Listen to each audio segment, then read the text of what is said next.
আল্লাহ রাসূল সাল্লাল্লাহু আলাইহি ওয়াসাল্লাম আয়াতুল কুরসি পড়ে ফু দিতেন নিজের গায়ে। সূরা ইখলাস, সূরা ফালাক, সূরা নাস তিন কুল পড়ে ফু দিতেন। সূরা ফাতিহা পড়ে ফু দিতেন। এগুলো পড়ে হাত দুটো মিলাবেন, হাতে ফু দিয়ে মাথা থেকে পা পর্যন্ত মাসে করবেন। It's a protection from your Lord. জিন ভূতের আসর, ব্ল্যাক ম্যাজিক, জাদু টোনা, বান মারা, জাদু ঝাড়ু যাই হোক, তো এগুলো কিন্তু মারে, বান মারে, জাদু টোনা করে, ব্ল্যাক ম্যাজিক করে।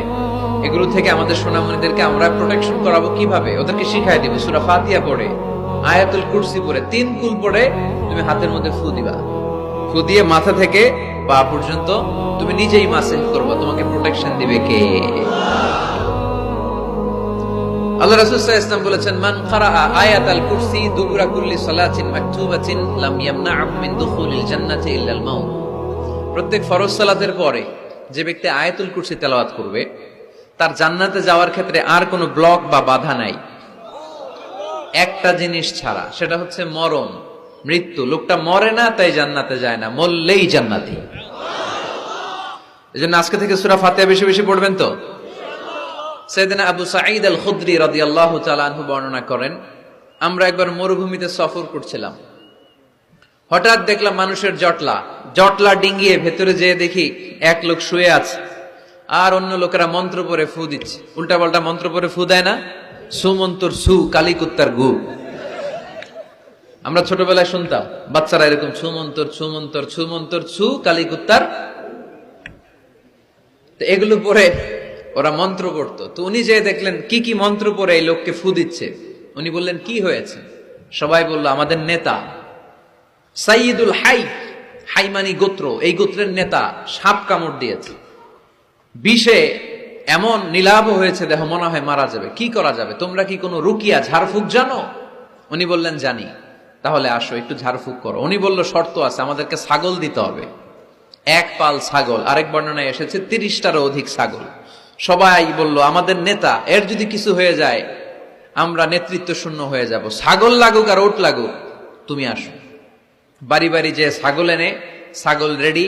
সাইয়েদনা আবু সাঈদ আল খুদরি রাদিয়াল্লাহু তাআলা আনহু পড়তে আরম্ভ করলেন, আলহামদুলিল্লাহি রাব্বিল আলামিন আর রহমানির রহিম মালিকি ইয়াউমিদ্দিন ইয়্যাকা না'বুদু ওয়া ইয়্যাকা নাস্তাঈন اهدنا الصراط المستقيم صراط الذين أنعمت عليهم غير المغضوب عليهم ولا الضالين। পড়েন আমিন।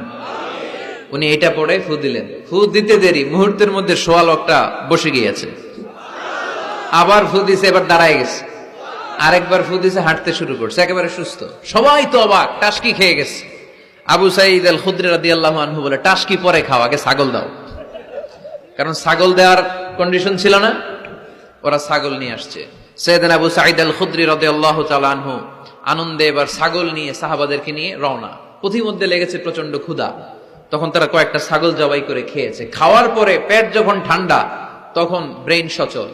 উনি চিন্তা করতে আরম্ভ করলেন, হায় রে, কোরআন দিয়া ঝাড়ফুঁক করে যে ছাগল নিয়ে আসলাম, ওটা যে খাইলাম, এই ছাগল নেওয়া জায়েজ হয়েছে কিনা এই মাসালা তো নবীরে জিজ্ঞেস করি নাই। কিন্তু ছাগল তো অলরেডি পেটে যায় হজম, কি করা?